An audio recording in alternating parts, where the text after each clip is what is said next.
what's the biggest opportunity for repurposing out there? Is it between certain mediums? What are you seeing? I think the biggest opportunity is reach over everything. Not everyone's going to be on the same exact channels, and you want to be able to distribute your message in the most possible places to reach the most potential amount of people.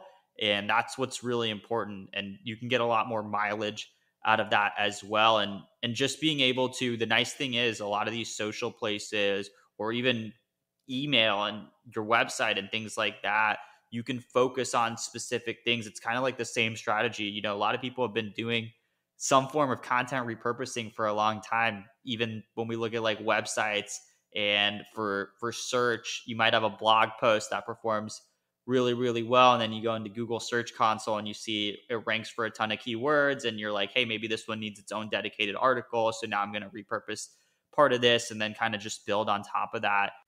It is time for Build That Podcast, where you can learn how to use a podcast to grow your business and expand your influence. I'm your host, Eric Rutherford, and I'm thrilled because I have with me today Jay Desai. He is the co-founder of Summaraize, which repurposes your content from audio and video into engaging, shareable social posts, email content, summaries, quotes, and much more. Jay, welcome to the show. Awesome. Thanks for having me, Eric. Super excited to chat today. Yeah, it's my pleasure. I was excited you accepted the invite.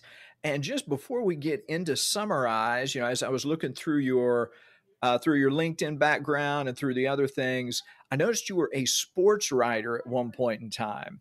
And so I was curious, what did you learn from sports writing that really helps you in your entrepreneurial journey today?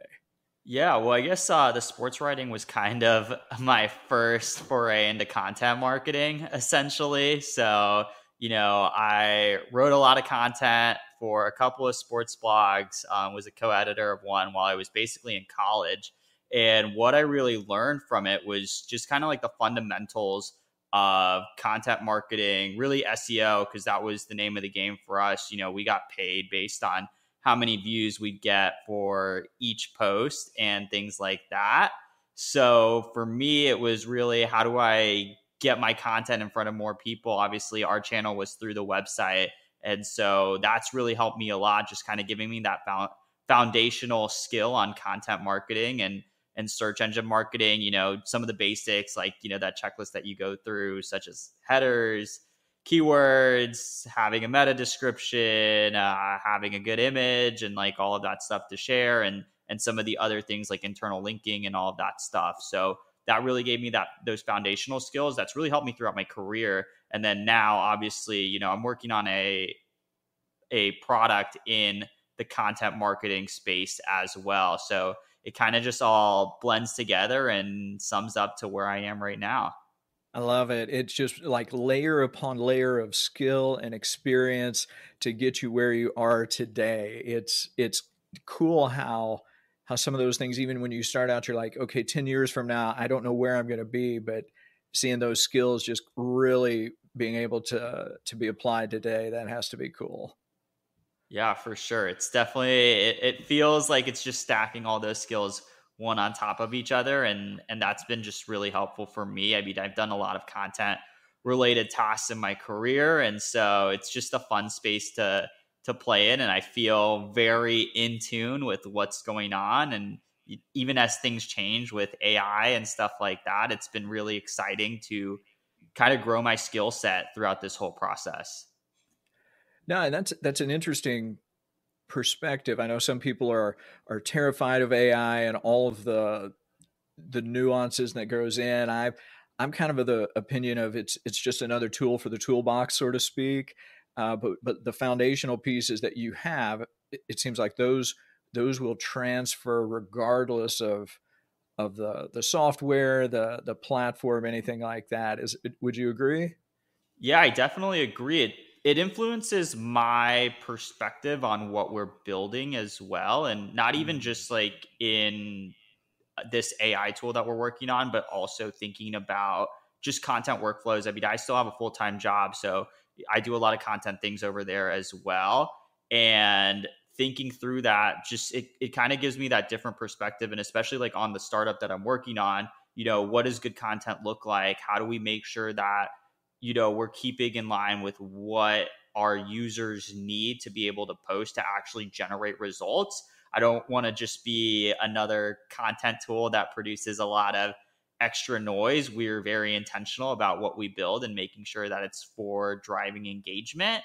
And that's what it is at the end of the day, because, as a marketer, more and more marketers are getting judged, and more creators, obviously, like if you want to build your business, what matters at the end of the day is revenue, results, those kinds of things. And so if your content is a big part of your workflow or strategy, go to market strategy, then it has to be producing results. And so that's something I think about a lot. And in that sense, I kind of look at AI as being something that's really helpful for people and breaking through that blank screen and getting you maybe 80% of the way there. And then you get to focus on the 20%, which is actually the really fun part, which is sourcing quotes, getting unique data, whether it's through your product or through surveys or whatever that is, and then tying together that storytelling piece, that thing that maybe other competitors can't really copy. Those are the 20% of things that I feel like make the real difference on content. There's a lot of table stakes stuff. And so I think AI is really great there. It kind of takes care of some of that table stake stuff and gets you going to spend time on what's really important and what matters and drives those results. No, I like that, and that makes a lot of sense too. It's I like how you said that table stakes is just what gets you there, so you can focus on the unique pieces, that unique voice, the good stuff, so to speak, of what your content is.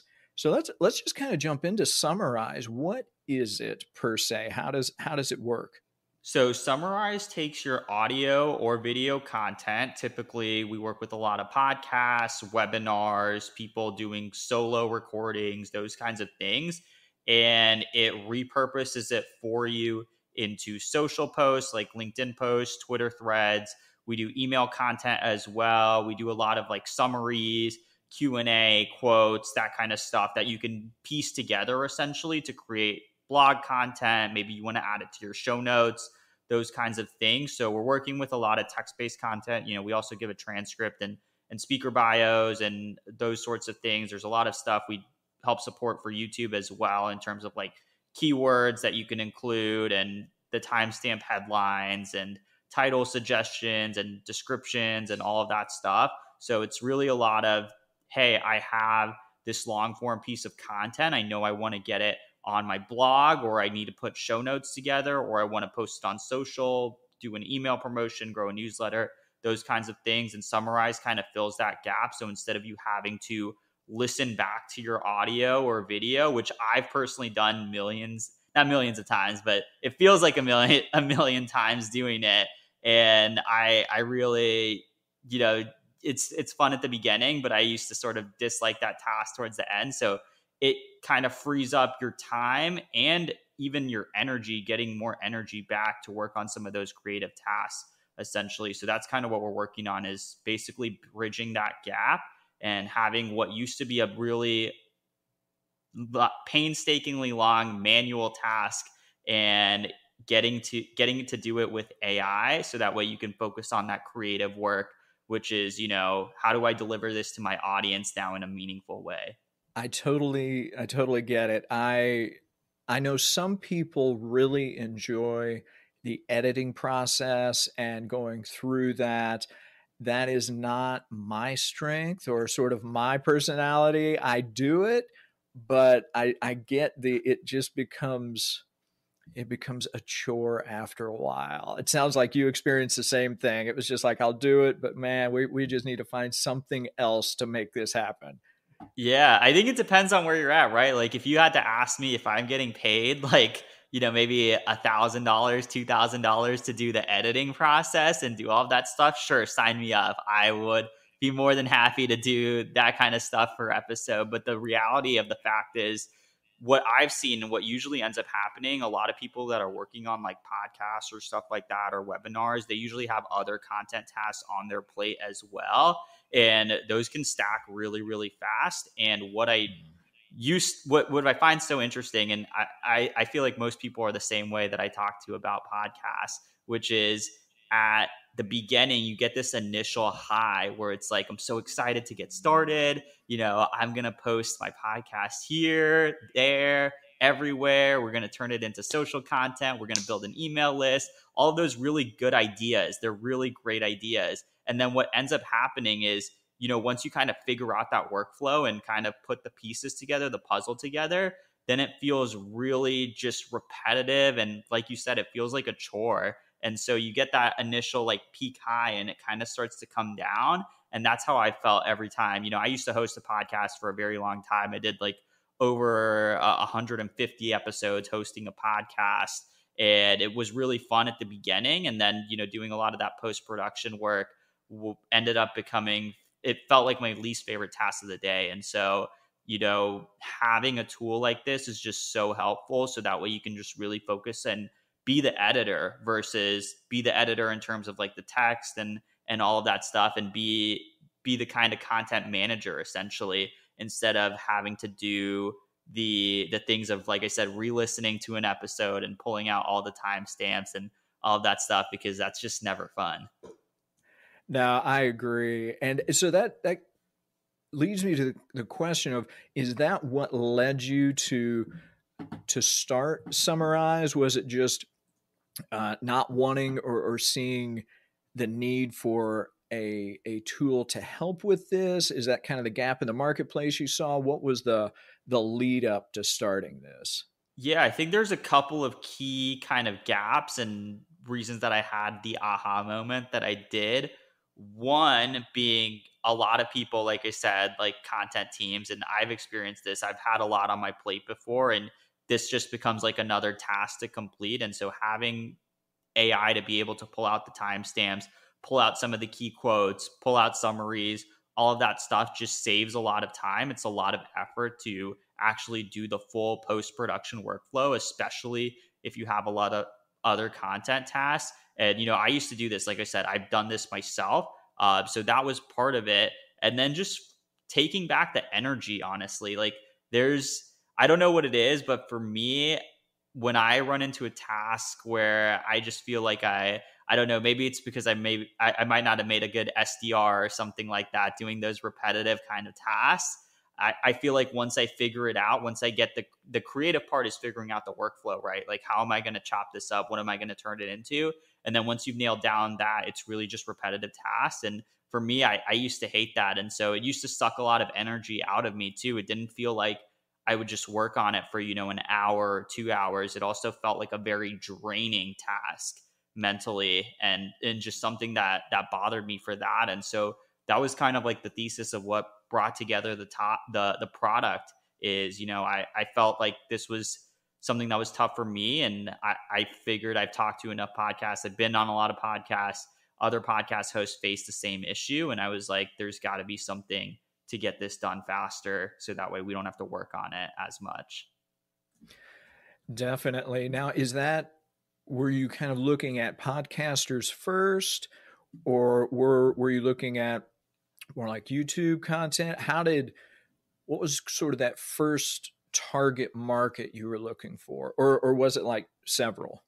Yeah, so the first target market was definitely podcasts. We've expanded out since then into webinars and things like that, and solo recordings, because the thing is, like, it's really built for anyone that creates content. Podcast was kind of, hey, that was the problem that I faced personally. And then the more time I spent thinking about the problem, at bigger companies, for bigger marketing teams, it's not just you have a podcast. You usually, like I said, you have a webinar. Maybe you're doing like live demos, something else. You've got customer interviews. That's another one that we haven't even talked about yet. And there's just a lot of like video, audio content that you're creating, and being able to pull out those insights, it just takes a lot of time. It takes a lot of energy. And so that's kind of really what brought me to the product today.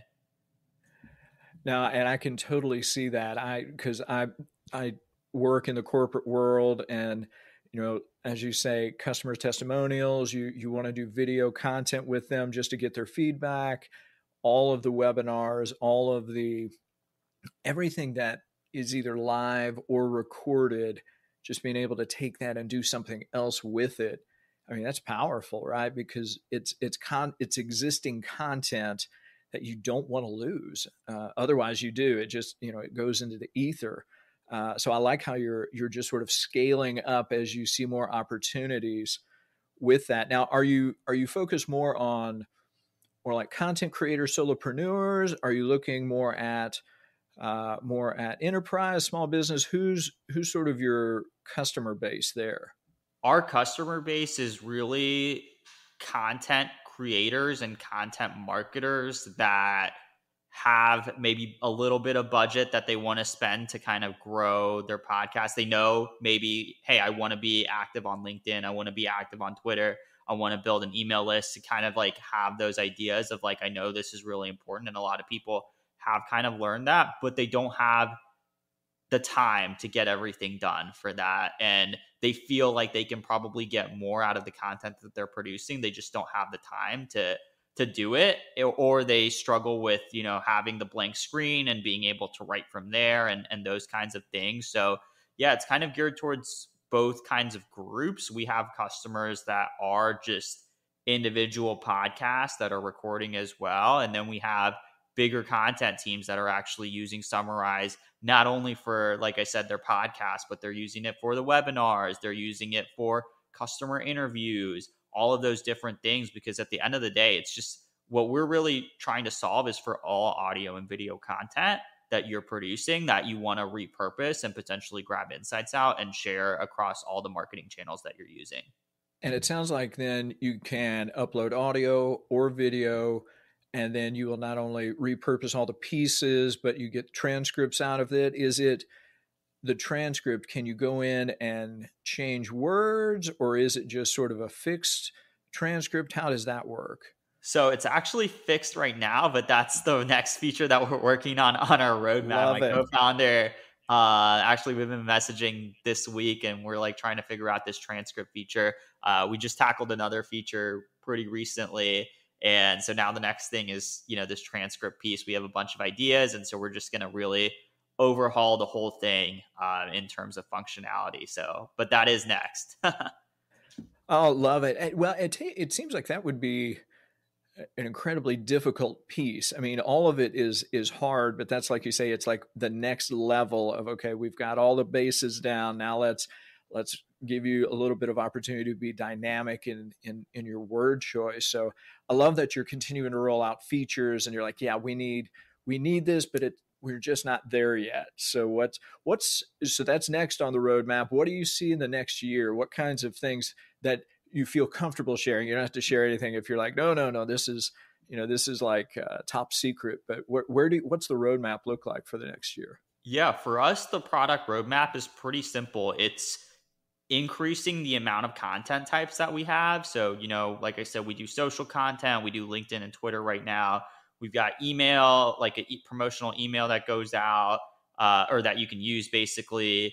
And we've got other like summaries, quotes, like question and answers, bullet points, all of those things. We just want to create more and more content types. Honestly, there's more ways to even repurpose your content in terms of blogs and whatever you want to kind of else put together, carousels that we see on LinkedIn, like all of that stuff. So those kinds of things are what's on our roadmap. And then it's really just improving content output as well. That's something that's really important to me is, and that's why we haven't just rolled out a bunch of features all at once. Is content quality is extremely important to me. It doesn't really work if you upload that file, you get a bunch of content back, and then now you have to make a bunch of edits to it, because essentially what you did is you transferred the time that you would have spent listening to the content to pull out the insights into, now I have to edit a lot of stuff. So you're basically just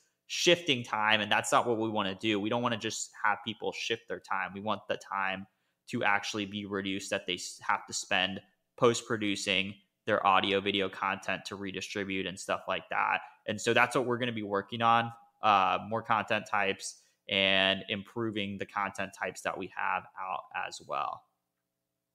So do you think, as you have worked with content creators, it sounds like the big sort of the big challenge is trying to save them time and give them efficiency. Is there another level of problem solving that you're doing for them? Is it that you're able to let them go more places, to have broader reach? I was just curious what kinds of things you've seen there, what kind of feedback you've gotten on that aspect. Yeah, that's a big part of it. Actually, one thing we're working on that's not product related is education related. We're working on creating content around the product that we've built because there is that educational aspect of it too. Someone that's posting their stuff to maybe LinkedIn or just has an email newsletter for their podcast or webinar or whatever might not even be thinking about those other places to distribute their content. And for us, that's a big part of it, as well as educating people. Hey, this is actually really easy. You can definitely do it. You have it right in front of you. You can be on more places, be in more channels. And that's something that people struggle with too, right? It's not just like I have the knowledge maybe that I want to be in all these places, but I don't have the bandwidth to be able to do that. And I don't have the education or knowledge or resources to be able to do that as well. So that's a big part of it too, is unlocking channels for these other people. No, and that's a really good point, because sometimes you just don't know what's possible. It's like you know what you think is possible, but that doesn't mean that more is not possible, as you say, and going in different channels and different areas. Now, you mentioned email just a minute ago. So I'm fascinated by that. How does that work? So if you're going to repurpose into email, does it take like snippets from your audio or video and just put it into your email automatically? How does that work? Like I say, I'm fascinated by that. Yeah, so we write the promotional email for you basically. So it's one thing that I always suggest, and one thing I used to do when I hosted my podcast is, every time we'd get a new email or a new podcast episode put together, we'd share it out over email to our email list, and we'd work and try and build up that email list. We had a website for our podcast episodes and stuff like that. And, we'd try and get people to join an email list. And then that way you can stay up to date when new episodes drop. Obviously, you get the notification usually if you're subscribed on Apple Podcasts and Spotify, but maybe if you miss it or something like that, you want to be able to have that email. So we write the promotional email for you, and it basically gives a little bit of it. It gives a nice little intro into what the episode or the webinar or whatever content it's about, a few key takeaways, and then, call to action. Here's the link, check out the full thing. And the nice part about it is, to speak to your point about, hey, I want to be able to add quotes or something like that from the podcast or webinar, we have a quote section as well that you could go back in and pull quotes from over there and kind of customize the email as well. We just give you a starting point, and that's kind of like what the whole point of the product is we give you a starting point for all the different types of content that you want to produce. Wow, that's brilliant. Because to me, that's like another task, right? You create the podcast, then you have to create the email, and then you have to put a summary in, and then you do all that work. It's work. It's just like one more thing that's not creative. It's just, rinse, lather, repeat task over and over again. So if you can make that automatic, that's phenomenal.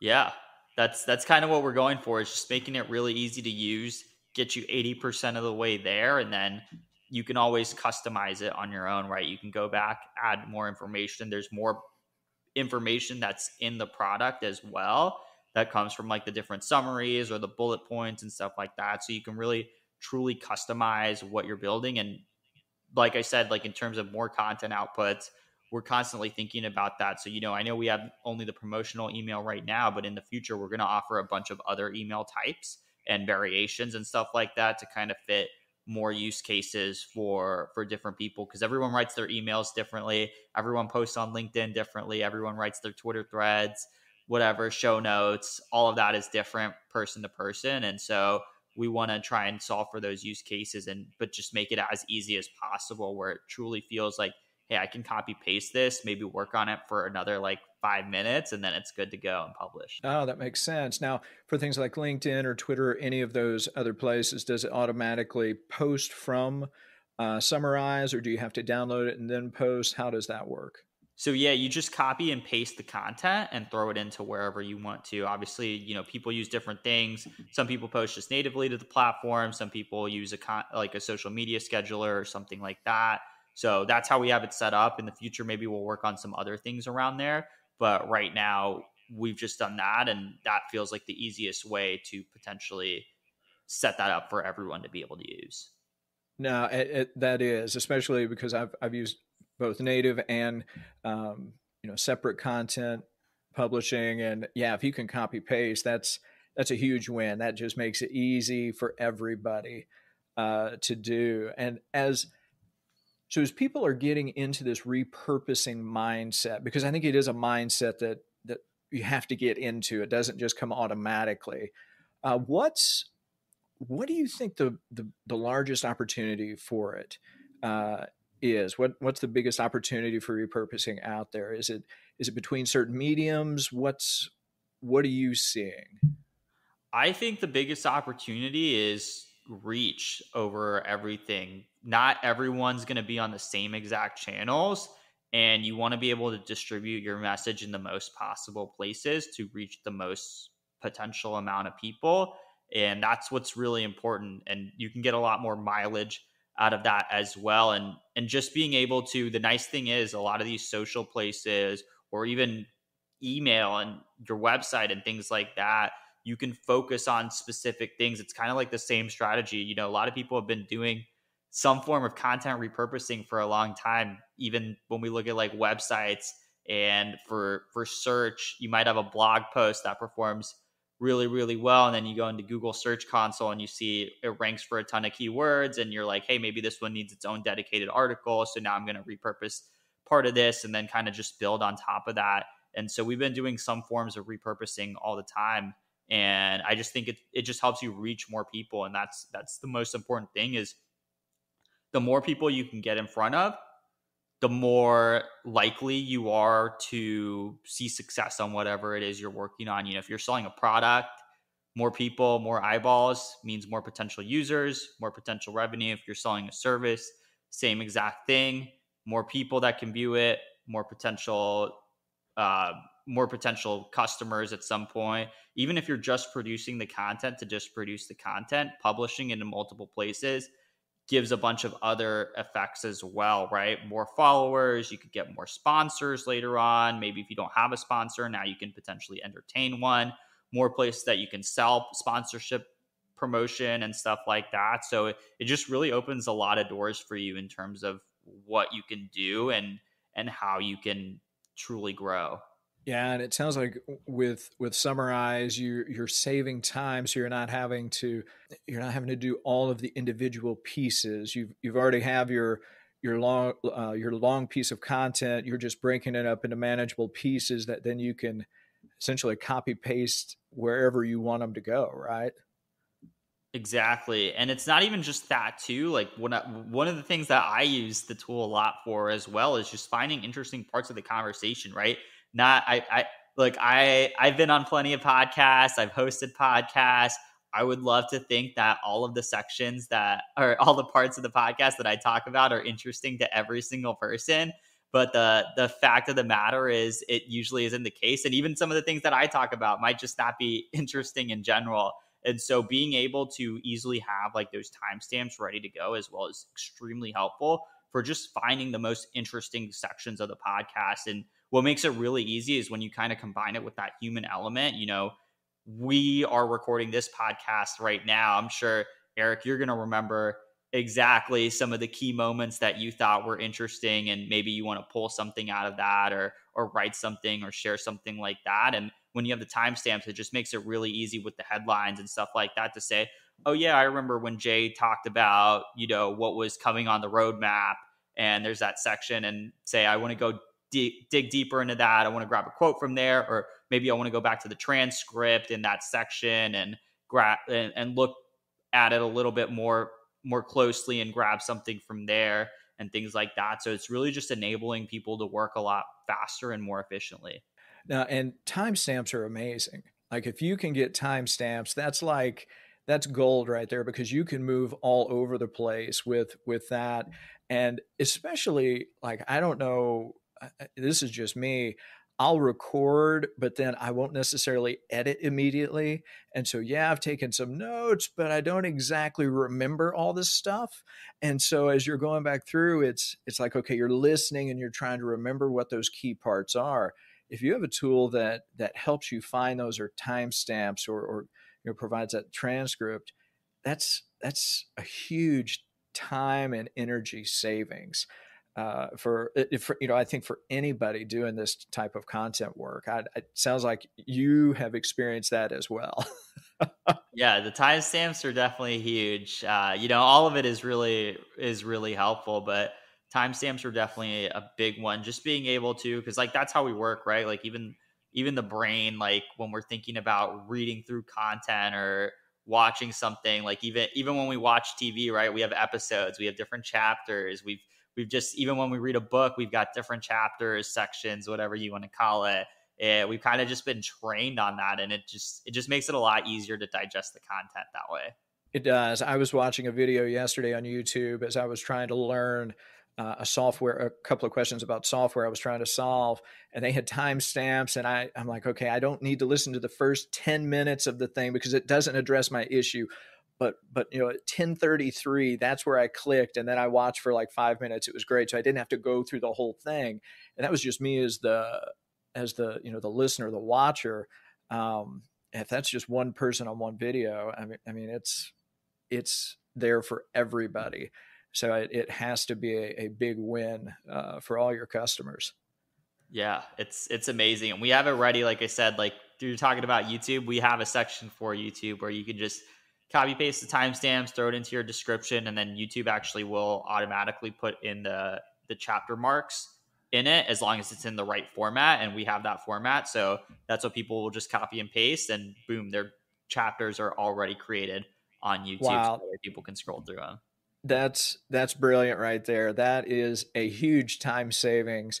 Not only getting the timestamps, but the copy paste into the YouTube description and YouTube setup. If you're listening and you have never tried to do that on your own, right there, that's a huge time savings. Let me just share from experience on that one. As you have built this tool, as you've built Summaraize, as you've worked with customers, as you've talk with different people about it, are there any stories that have come up where like people are using it and they're like, oh my word, it's like saved me like 3 whole people this month in terms of hours? I'd love to hear any stories you have on that. Yeah, we get customer stories like that all the time. I was just talking to a customer yesterday or a couple days ago from Stelligence, actually, their company that uses us, and they were talking about how it's been able to double their content production, essentially. Just being able to take the episode and create like a high quality blog post out of it. And I was talking to the guy, he's a marketing guy. He was telling me that, it used to be just such a manual effort to do that. And it used to take us so much time to be able to do that. And now it's really easy. And, he's like, I can turn around my podcast into a blog post in like, a day, basically, which before it used to take me like, a few days and edits and stuff like that. And, we've also heard stories, with our YouTube features, speaking to that specifically. I had a user tell me, hey, I used your new, because we just rolled that out pretty recently. And they were like, hey, I just used this on a new video that I uploaded, and it got 4x the views in the first like day than it usually does. Because we have like all those tags that you can put into YouTube. We have the timestamps, we've got the description. We're going to be coming out with some actually new features as well on the YouTube side to kind of continue to keep growing you for that kind of like YouTube search value and those kinds of things. And then on the, we have another customer that's told me like, hey, like I've saved basically 60% of my time post-producing episodes because I have your description and summary ready to just copy and paste and throw in, and I can just make some quick edits and then get it up to publish. Wow. That is like 60%. getting rid of 60% of just the manual labor so you can focus on the creative aspect of it and doing the other parts that me personally, I find more fun and enjoyable. Again, not everybody, but I know for me, that's a huge win. As we kind of wrap up, any takeaways you would like to leave with people as they are thinking about, on their content journey, about how can I repurpose? Any takeaways you'd like to leave them with? Yeah, the biggest thing for me that I would share is, first of all, if you haven't gotten started, get started. It's never been easier than ever to get started. There's so much technology out there, so many tools that you can use to get started, and it's not as expensive as it used to be. I mean, we're recording on Zencaster right now. This never even used to exist like 5 years ago, which is super nice to have. And so I would say just get started. And the other thing is, use the technology that's available to get an edge. We're still very early in things in terms of AI content, in terms of being able to repurpose a little bit more easier through AI and those kinds of things. And the great part about that is because we are so early, a lot of people haven't either discovered that yet or haven't gotten on that train yet. And that gives you the same opportunity as, if there's a new social platform that launched and you're like one of the first few hundred users, right? You get to come in first and really set up shop and stuff like that. So take advantage of this stuff. Use it to grow your audience.